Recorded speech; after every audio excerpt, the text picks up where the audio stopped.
PSG Fan TV, bonsoir à tous, bonsoir Sacha. Bonsoir Odip. Alors ce soir c'était un déplacement au Vélodrome, victoire chez eux. Là on se sépare avec la seconde équipe qui était Monaco à 3 points. C'est une bonne opération pour nous on dirait. Voilà, opération classique, match classique, victoire classique. Voilà, peu importe l'effectif, il n'y a pas de cette année c'est la bonne, hein. Vous allez vous calmer, peu importe l'effectif, vous êtes nos petits. Voilà, ça c'est dit. Et maintenant, on va très bonne opération comptable avec la défaite de Monaco face à Nice tout à l'heure. Donc voilà, on prend seul leader. Donc voilà, tout est réuni, donc c'est cool, c'est top. Si on se concentre un petit peu sur cette première mi-temps, qu'est-ce qui pour toi a fait changer la donne, malgré, je vais mettre à côté quand même cette décision arbitrale, mais pour toi quels ont été les faits ou les joueurs qui t'ont marqué? Pour moi, c'est le pressing haut, voilà, dès le début, la percussion. Et on a marqué avant, voilà, ce carton rouge qui est très sévère, c'est vrai. Mais on a marqué avant, donc pour moi, ça ne change pas le match. C'est mon avis, on avait marqué avant. Donc voilà, après, même à 10, tu peux te remobiliser, etc. Mais voilà, ça ne change pas le match. J'ai beaucoup aimé l'activité d'Hakimi sur son côté. Très bon, voilà, j'espère que la prolongation arrive bientôt, mais en tout cas, très investi. Voilà, nos joueurs étaient très investis. Pacho Marquinhos, très solide en défense également. Le milieu a fait le travail, l'attaque aussi. Barcola, même si voilà, il y a eu un peu d'imprécision, mais au moins on a tenté, donc c'est l'essentiel. Même si après c'est qu'en deuxième on baisse un peu le rideau, mais bon, en première c'était assuré, et puis en deuxième le match était un peu éteint des deux côtés, donc bon, on prend. Alors c'est difficile, on voit que tout de même qu'en Ligue 1, on domine ce championnat et en Ligue des Champions, on a un peu plus de difficultés. Comment jauger un petit peu cet effectif et cette équipe lorsqu'on sera amené à plus d'abnégation?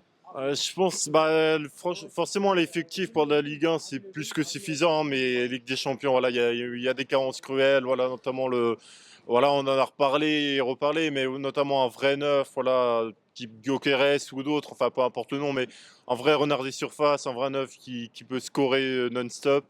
Et c'est ça qui nous manque, un milieu un peu plus solide, etc., un peu plus de concurrence à certains postes clés en Ligue des Champions où là le niveau est beaucoup plus élevé que pas seulement la Ligue 1 mais que n'importe quel championnat domestique, donc il y a des manquements à ce niveau-là. Là on manque encore un peu d'inexpérience et tout, notamment le nul contre Eindhoven, c'est un peu symptomatique un peu de notre inexpérience et l'effectif qui va avec, même si ça fait des années qu'on joue la Ligue des Champions, mais bon, c'est à corriger, ça prendra du temps, c'est comme ça, mais bon.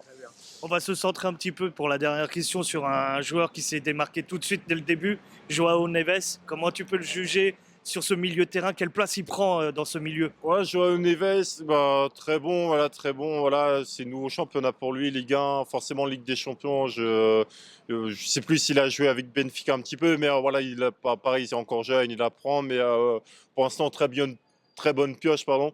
Et voilà, très adroit au milieu, etc. C'est être offensif quand il le faut, donc voilà, il joue bien à son poste. Techniquement, voilà, c'est propre. Donc voilà, encore une marge de progression. Et voilà, comme ça fait un peu de concurrence au milieu pour Warren notamment, même si Warren joue quand même peut-être un peu trop, mais bon, au moins, Joao Neves, pour l'instant, c'est solide, voilà, Ça à marche. poursuivre. Je te remercie. Merci, voilà, et allez Paris, voilà, voilà, maintenant faut continuer comme ça et vraiment engranger la confiance sur les matchs en Ligue des Champions notamment. Voilà.